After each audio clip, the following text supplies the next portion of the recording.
Hey there, everybody. This is CP Cards and Dice, and welcome to part 3 of our inside pitch tutorial using the 1976 season and Seaver's fifth start of the season. And it's going to be against the Atlanta Braves. It is Tom Seaver versus Phil Niekro. We are in the top of the 7th inning, so this is innings 7 through 9 for the tutorial. Phil Niekro, both starting pitchers are still in there. The Mets are up 4-0. And it's going to be the top of the 7th. Seaver is pitching a 3-hit shutout so far. Is going to face Lee Lacy, Biff Pocoroba, and Darrell Chaney. We may see a pinch hitter for Phil Niekro, and that also means that I will bring up I actually have the game already set up, so I can look and see who they actually used in this game. They did pinch hit with Terry Crowley, and then they brought in a Roger Moret, I think you pronounce his name, or Moret. In English, it's probably Moret. In French, it's Moret. And also Kenny Henderson pinch hit as well. So we are going to you get most players on with inside pitch. I think guys who had at least 20 at bats, I believe. I know I have Benny Ayala here. He has 26 at bats, so he's included. So at least 20 at bats and maybe 10 innings pitched, something like that. So it's going to be, all right, Lee Lacy leading it off. Lee Lacy ends up with the Los Angeles Dodgers. I went to the Dodgers to get his card. He plays all the outfield positions, and he's pretty good out there. Plus, he's in the infield, he plays at second base, not very good at second base. So we're rolling off. We read the way you play inside pitches. You read the red and then the white. And it's going to be Tom Seaver first. We look at his card, and it's a 1-5. It says range play. Range play, so we're going to look off of the batter card, and we're going to roll one extra die, a green one, and if it's high, it's usually a hit. If it's if it's low, it's usually an out, but not always. We'll see. All right, so it's a 4-6. A 4-6 is a fly to right, and I know that Kingman is out there, and he's a 2 range, and that's a 1. So Kingman covers the ball and makes it there, makes the catch. Good play by Dave Kingman getting there. 1 away. Pretty simple. I know that Kingman is a 2 by memory, and then if it's a 2 or less, he would catch the ball. If it's a 3, 4, 5, or 6, it would drop in there, and then we would roll 1 to see if it's a double. All right, so 1 out, 1 away here in the top of the 7th. Again, Tom Seaver is dominant today, looking good. Fastball is popping. So Seaver is going to face Biff Pocoroba, and Biff singled in the 5th inning, and the sign from Jerry Grody, here's a pitch. That's a 6-3. A 6-3 is a potential K. We didn't have to roll the green one. I don't know why I did that. And it's going to be a 5, and that's a strikeout. Strikeout number 11 for Tom Terrific. Biff Pocoroba is wait a second. Yep. He's a 5, but I also get a +5 for the stadium in strikeouts. So that's a 10. We rolled a 5. So it's a strikeout. Anything 10 or less would be a K. So that's 2 away, and here comes Darrell Chaney. And it's a 6-1. Again, it's a K, but a 20 won't be a K this time. Against a right-handed pitcher, it's a 13 + 5. It's 18. We rolled really high. So we're going to roll off Darrell Chaney's card. And that's a 4-5, and that is chopped to third. Charged by Garrett over to first and in time to retire the side. 3 up, 3 down for Tom Terrific. We go to the bottom of the 7th. Phil Niekro's still in there. Now, Phil Niekro will become tired in this inning. He can face 31 batters. He's faced 27, 28, 29, 30, 31. So after Cranepool, he will become tired. So let's see what happens. Let's roll on Niekro's card. Del Unser steps in the box. He's 1 for 2. He's got a sacrifice. That's a 1-4, and that's a blank. So we're rolling off of Unser's card. And it's a 1-3, and that's a star line 5. That goes to the pitcher card. You look at 5. It's a 7. It's a fly ball to left field. Coming over is Jimmy Wynn and grabs it for the out. Ed Cranepool now. Here's the pitch.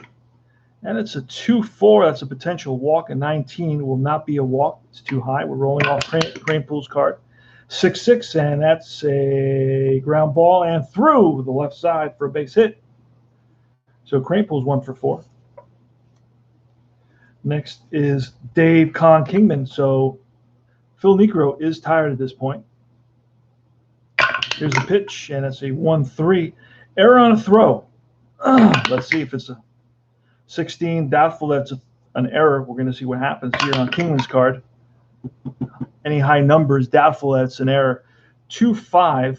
It's a grounded to short. Definitely won't be an error. But it could be a double play, potential double play here. And Kingman is a 3 double play. Hold on a second. A 2-5. So let me just write G6 real quick. So I just remember it's the shortstop.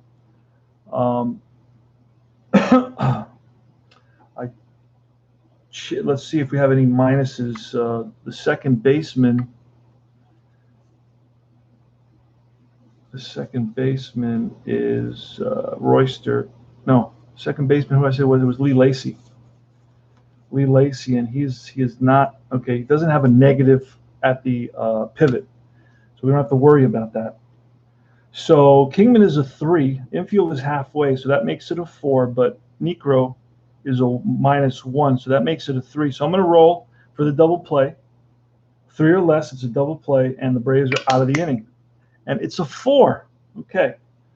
So Kranepool is going to be that. Kranepool does not beat that number, so it's going to be a fielder's choice. It's going to be a 6-4. I know where Kranepool's like a 2 running, plus there's a -1, so he becomes a 1 with the infield halfway. So then it's going to be a fielder's choice, and Kingman is on at first. All right. Hope I took my time on that. I got to include that. Double plays are also another one that should be included. Hit and run. All right. It's 2 outs. Run around first, and it's a 4-4. That's a potential strikeout, and a 9 will be a K. Garrett swings and misses at the knuckleball, and that is strikeout number 3 for Niekro. No runs, 1 hit, 1 left on. We go to the top of the 8th. This is part 3 of our 3-part tutorial, 76 Seaver tutorial, inside pitch tutorial. This is innings 7 through 9. Phil Niekro is going to lead off, and if the game was 1-0, I would let him lead off. Well, actually, he's tired, so he's not. I don't even have to talk about it. He's out. He's out of the game right now. And let's see. There we go. So we are going to look for guys that actually pinch hit in this game. One of them was Henderson. Now you get mostly every card up to I think 20 at bats, and I think 10 innings pitched. Kenny Henderson. So you get mostly everybody. The only thing is they don't make doubles. So this is going to be our new pitcher. They don't, and that's his batting card. So we don't want that. They don't make doubles, so that means you have to usually chase down the. If there's a player that was traded, he'll be on the last team that he played with. But that's no big deal. Now this game has a lot of detail, so that's a learning curve. I've done a lot of videos. Tutorial videos. I will continue to do tutorial videos because there's a lot of detail, and since there is a lot of detail, it requires multiple tutorial videos. There are a lot of rolls, but they're worth it because it gives you some sort of result that's very unique of a particular characteristic of that play, of that player, of the fielder, of the batter, of the pitcher. So it's definitely worth it. Kenny Henderson is going to bat. I don't have Crowley. Crowley either had fewer than 20 at bats or he was traded. Let's see. Let me just find out. Terry Crowley, a left-handed hitter, pinch hit in this game. And 76, he actually got traded to Baltimore. So I would have to go into Baltimore to find him. And if I need one more pinch hitter, I will do that. Right now, I'm just going to use Kenny Henderson to make my life simpler. So Henderson, and then it's going to be the new pitcher is going to be Moret. Niekro goes 7. How many hits? 1, 2, 3, 4, 5, 6, 7 hits. 4 runs. Walks, 1 there, 2 there, 3 walks, 3 strikeouts, 1 hit by pitch. Batters faced, he faced 27 and 6 is 33. Wild pitches, none from what I remember. No wild pitches. And earned runs, definitely 1 there, none there. And here, 1, 2, 3 would have been 3 outs. So actually, only 1 earned run. So not a very good defense behind Phil Niekro and his knuckleball for today. All right, so Niekro is out, and it's Tom Seaver versus top of the 8th. Tom Seaver versus Kenny Henderson, who's a switch hitter, bats from the left side against Tom Terrific.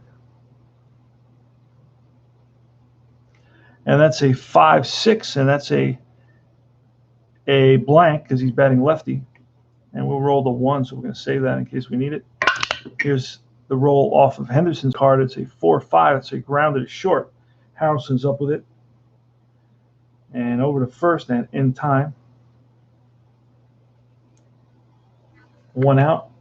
Nobody on. Rolling off is who's 0 for 3 today. Pitch from Seaver. And Seaver's not tired yet. He's got 27. And he can go 32. That's a 5-2. That's a potential walk. And a 7 will be a base on balls. So Seaver walks his first of the game. Jerry Royster, it's 4-0 Mets in the top of the 8th. That's a 4-4 off Seaver, and a 4-4 is another potential walk. We rolled the 1, and it is back-to-back base on balls with 1 out. So the Braves have something going here in the top of the 8th. There's some movement in the Mets bullpen. Jimmy Wynn's got good power. That's a 4-1. That's a potential K and a strikeout. So Seaver blows a fastball by Jimmy Wynn for his 12th strikeout of the game. And now it's Darrell Evans. He hit 11 home runs. He steps into the box. He's a left-handed hitter. Batted .205. Here's a pitch from Tom Terrific. That's a 2-1, and that is a potential strikeout. A 10. Strikes him out. Big K. And that retires the side. 2 left on the 2 walks. Back-to-back walks. Oh, no hits. And none scored. We go to the bottom of the 8th. It's going to be Grody, Harrelson, and Seaver. The new pitcher is going to be Rogelio Moret. And there he is. He's going to face Grody. Grody today is 1 for 2. Here's a pitch off Moret. That's a 4-4. That's a hit by pitch, potential hit by pitch. But it's not going to be. It's -3 and a 2. It's a -1, so there's no chance for that happening. So it's off Grody's card. A 4-6 is a star line 4, which comes off the top line of the pitcher's card. It's going to be a grounder to third base. Up with it is Royster. Low throw, but scooped out nicely by Darrell Evans. So it's a G5. 1 away in the bottom of the 8th. The Mets are up 4-0. Buddy Harrelson. Harrelson's 0 for 3. He's reached twice on an error. That's a 2-1. That's a range play at the ballpark. So we're going to do that. We got that up here. We're going to circle it just to remind ourselves. Range play. So we got to throw the extra green die. And it's a 3-6. A 3-6 is a fly to left. Now, no matter what that left fielder is, Jimmy Wynn, he's definitely not a 6 because there's no 6s. The highest it goes is a 5 for range. So as far as I know, I've never seen a 6. So that's going to be a hit. Now, we don't know what kind of a hit it's going to be. A 3-6 says a fly out. Since it's an out and it becomes a hit, then we're going to roll to see if it's a single or a double. And a 1, 2, 3, 4 is a single. So it's a single to left for Buddy Harrelson off the end of the bat and dunks in there in front of Wynn. And we take a quick sip of this tutorial is brought to you by Antioxidant Cocoa Fusion, my favorite drink.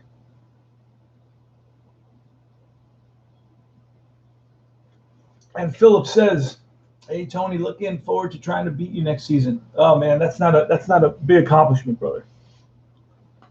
That's not a big accomplishment. You know that there is no guarantee of baseball is a loser sport.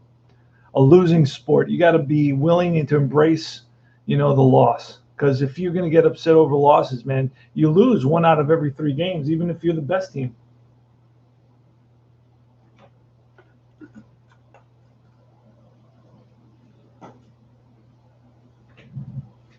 All right.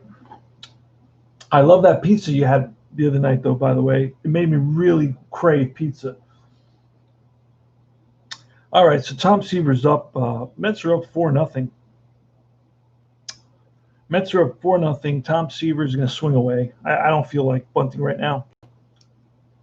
So here's a pitch from Murray. It's a 3-4, and that's a wild. So we're going to look at the – we forgot to roll, see if there's a pickoff. No pickoff. So here's the wild, and it is a wild pitch from Murray. So over to second goes Harrelson. Give Murray that wild pitch. And Tom Seaver still at the plate.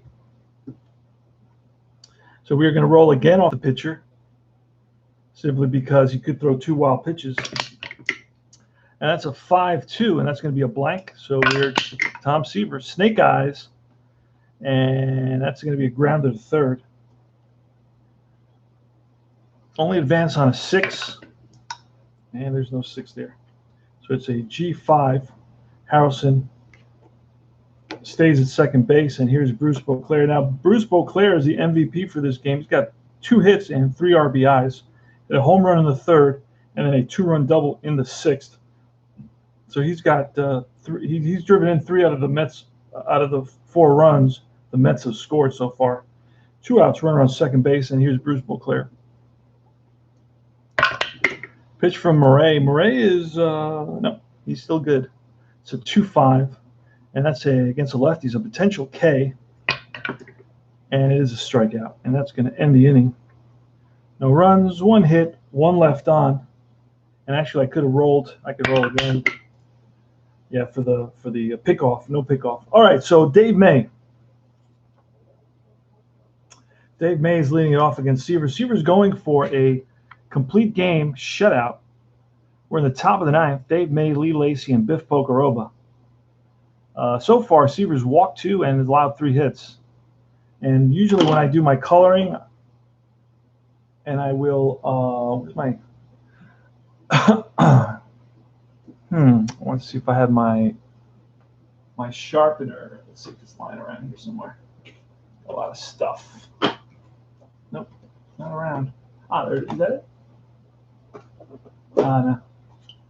All right, I don't have a sharpener, but usually I'll do green, and this is how there's one there. Hits are in green, and it's 1, 2, 3 hits. And then in yellow, you would get the walks in yellow. That's how I do my color coding. Sometimes I'll do that. I have fun doing that. So that just clearly shows me. And then the red, the Ks get the red. So there's going to be a lot of reds on this page for sure. Struck out the side in the 2nd. So Seaver's got, I think, 12 Ks so far. We'll see. What a game for Tom Terrific. What a great pitcher he was, man. 13 Ks for Tom Seaver in this game. He's still got 3 more batters. See if he gets a couple more. All right, Dave May. Here's a pitch from Seaver. And that's a 5-1. That's a potential walk. And a 12. It won't be a walk, so we're rolling off of Dave May's card. It's a 2-3, and that's lined and caught by the first baseman, Dave Con Kingman. Hit on the screws, but right at the first baseman. Here's Seaver, a 2-1. That's a potential K. Lee Lacy does not strike out very much. So this is going to be a tough K. He needs a low number. 13 is not going to do it. So Leon Lacy, off his card, a 1-4, and that is a grounder to third. Third baseman, Garrett, throws out Lacy. 2 outs. So the Braves are down to their last out here in part 3 of the inside pitch tutorial. Biff Pocoroba, he's 1 for 3, struck out twice and singled. Mets are up 4-0 in the top of the 9th inning. So Seaver is looking to collect, with 1 more out, Seaver will collect his 2nd shutout of this season. He shut out the Montreal Expos in the opening day game. So that was good. So I'm glad to see Seaver struggle a little bit in the last 3 games. He's gotten beat up a little bit, but he's come back strong in this game. And you know, Atlanta's not a very good team. Here's a pitch from Seaver, a 2-4, and that's going to be a tired single. Seaver may be tired here. So that's 27, 28, 29, 30, 31, 32, 33. That's going to be a tired single. So that's a base hit for Pocoroba. And I'm going to pull Crowley because we need a pinch hitter. And I'm going to pinch. Well, you know what? I'm going to actually let Cheney bat because Cheney batted 252 because I'm going to need another pinch hitter for the pitcher spot if we get there. And and it is 4-0, so I'm not gonna do all that. So I'm gonna let Cheney. He batted 252, which is, you know, it's decent. If he batted 152, then I'd definitely pull him. But at 252, I don't think Crowley is much better than that. Let me look. If I brought Crowley in, Crowley is let's see what he batted. In 76, Crowley batted 224. So yeah, he's not better. So I'm not going to worry about that. Crowley will come in for the pitcher though. I will grab him from the stack of Baltimore Orioles. All right, so Cheney's up. Here's the pitch from Seaver. It's a 3-6, which is a potential K, and a 15 will be a strikeout, and the ball game is over. Tom Terrific with 14 strikeouts. He wins his third game. He goes to 3-0. And let's do Seaver's info here. Seaver went 9 innings, allowed 4 hits, no runs, no earned runs. Base on balls, he allowed 2 walks. Struck out 14. Holy smokes. No wild pitches. Batters faced, he faced 27, and 8 is 27 and 8 is 35 batters faced, and he improves his record to 3-0.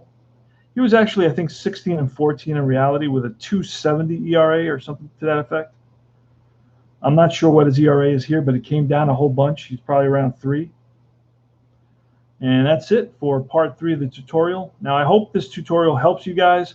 Now, if there's a part of this that you want me to go over again or anything like that, you know, I'll do. I've made actually different. I've actually made base running tutorials, only base running, and I've also made ground ball tutorials, only ground balls with the bases loaded, like figuring out a double play and all that.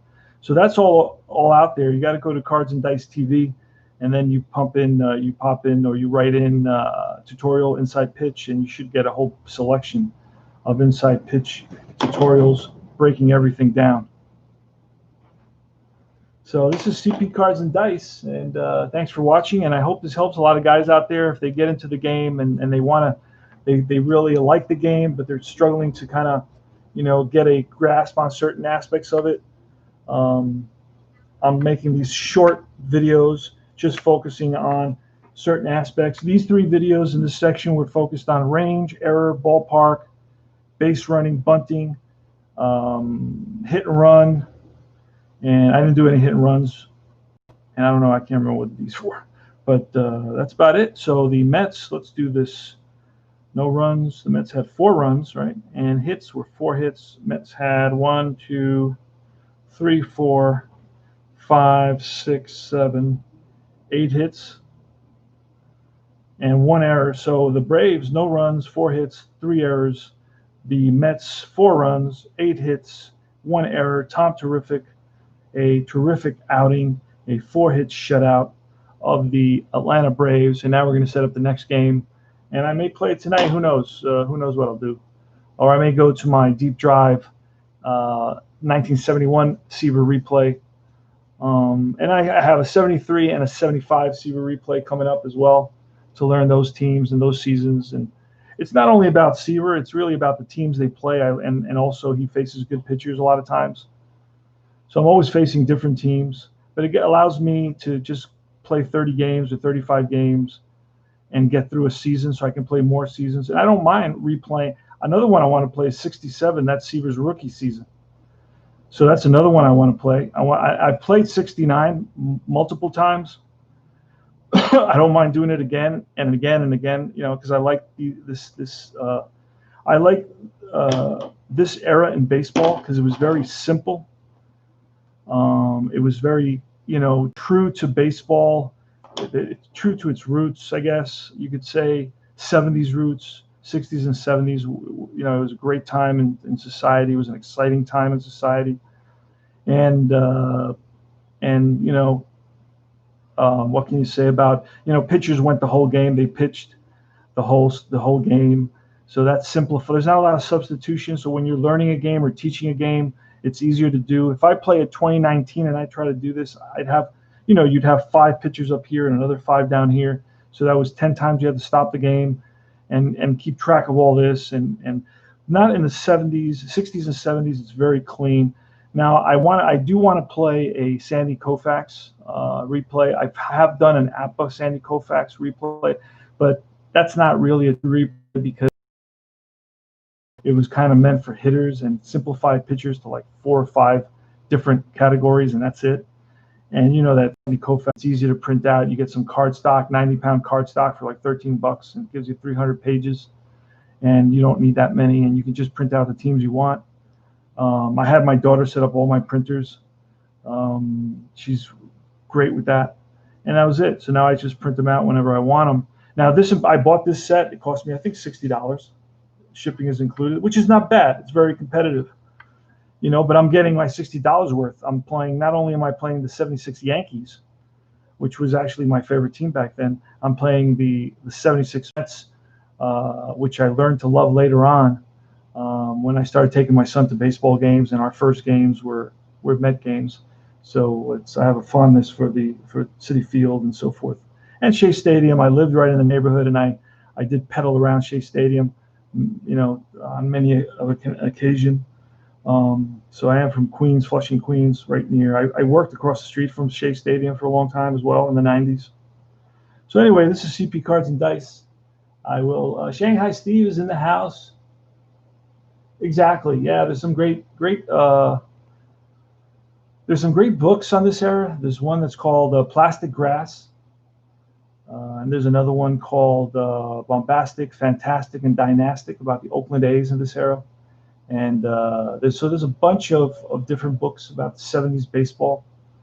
I just picked up Lindsey Nelson's book, and I think it's called Hello Everybody, I'm Lindsey Nelson. I just picked up that book and get them for $5 or $6. And I'm going to read through that. So that's going to be fun to do. So Tom Seaver wins here by a score of 4-0. He allows only 4 hits and a couple of walks, 6 base runners in this one. And this is Inside Pitch. I did a 3-part tutorial, Shanghai Steve. And so if you want to learn Inside Pitch, you get the opportunity. I like Inside Pitch. It's a little bit more cerebral, because there's a lot of jumping from card to card. You can go from there's a ballpark card, there's a pitcher card, there's a batter card, and you go back and forth, and then there's multiple die rolls. So it is more cerebral. It does require more focus. Like some other games, APA Basic is very just kind of just roll, result. Everything's kind of how can I say? What is the word I'm looking for? I can't remember now. It's all included, all inclusive. Like, with one die roll you get a hit by pitch. With one die roll you get a wild pitch. With one die roll you get a stolen base. With one die roll you get a home run. Everything is just one die roll. And then of course you have Deep Drive is another one. Very, very simple to play. I think Deep Drive is a little bit more like Stratomatic, although much cleaner, much smoother. Much more elegantly designed. I think the 50s, the 40s, 50s, and 60s games are a little clunky. For some reason, I find them a little clunky in their design and how the rolls and the charts and the way they do that. Deep Drive is very, very smooth and very flowing. There's just like whenever there's a roll or range play, you just roll the dice and the chart is usually right there, and you know one section of the chart. You don't have to flip charts. It's all in one section for you. You know, that's a game I really, really like, and it's on my channel all the time. Um, the designer is more. It takes it as a hobby. He has a super job. He has a bunch of kids, and he's pretty busy, so he doesn't have a lot of seasons released. But that is definitely Deep Drive is definitely a diamond in the rough. Bought 1995 last night. Redo my Mariners. Which 1995 did you buy, Steve? Because 1995, I don't think Deep Drive has 1995. I'm not sure. A lot of companies don't have 1995. I know Strat, I believe. Oh, well, you can't get any 90s. Strat, forget it. Strat is real expensive, and you don't get all the players, and so I don't know. Okay. Oh, I didn't even know Inside Pitch had a 1995. That's good. Okay. Well, that's one of my favorite eras because of the Yankees. You know, I think it was the 1995 playoffs that the Seattle Mariners beat the Yankees. I remember where I was. I was on 77th Street. I had just come back from Florida. We moved to Florida for a year, and we moved back to New York. In 1995, we showed up in, I think, April or May, and then we were watching that. I remember watching that on the old black and white TV that I had. Well, it wasn't a black and white TV. It was a color TV, but it was the old style TVs, the big box TVs. And it was like a 19-inch. I remember that. The Yanks were eliminated by the Seattle Mariners. It was Cone who was there in the elimination game, and he walked in the tying run, I believe. And then I think it was Edgar Martinez. I'm not sure who stroked the game-winning hit. Anyway, yes, it was Edgar Martinez. All right, thanks for confirming that. So yeah, what time are you? You're in Shanghai. What time is it out there in Shanghai?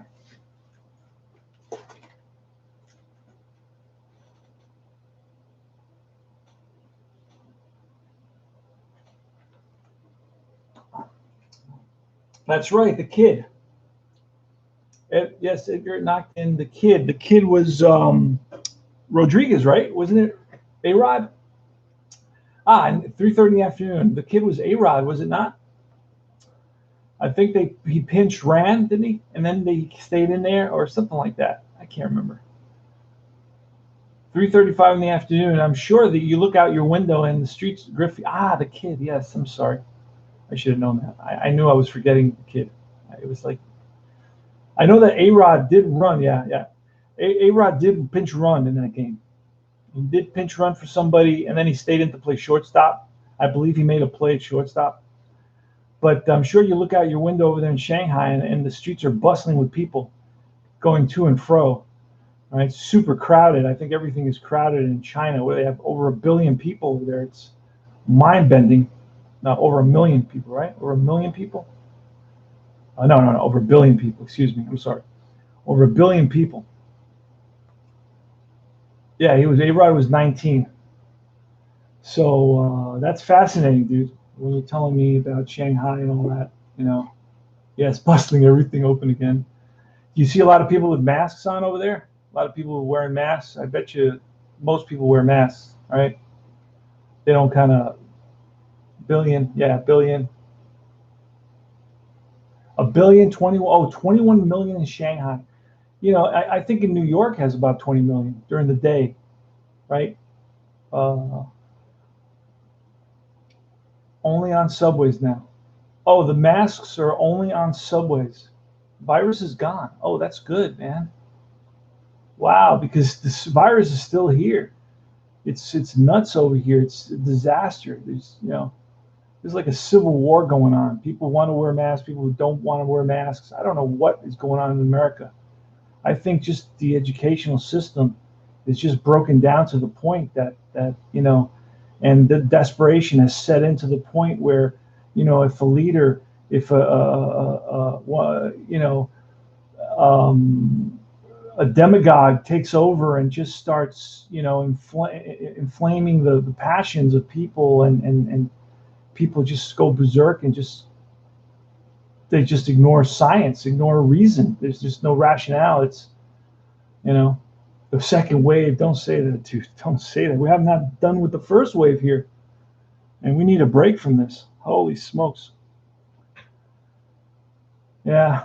Well, anyway, this is a tutorial, and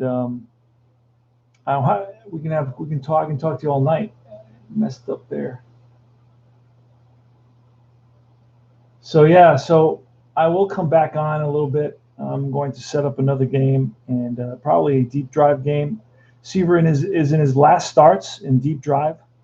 So I'm going to set up a deep drive game, and that plays pretty quick. You can play a game between 30 and 40 minutes. This one's a little bit longer. Sometimes you get a 30 or 40-minute game in inside pitch, but not always. Because again, there's a lot of little, a lot of extra details, which make it a good game. It's an outstanding game. But it is sometimes bordering on almost becoming unplayable to somebody who's not ready, willing, and able to commit, focus, to commit, looking at the rules, trying to understand. So if you're a guy that just likes to sit once in a while and roll a game, and you're not, you don't need a serious level of detail, I don't think inside pitch is for you, because it's a very detailed system, and so just keep that in mind. And let me play a deep drive game. Let me set up a deep drive game, and I'll be back, and we'll talk some more. This is CP Cards and Dice from Cards and Dice TV. It's Bob Murphy, Ralph Kiner, Lindsey Nelson, and CP Cards and Dice saying, I will see you soon, and thanks for watching. We'll be back in a little while.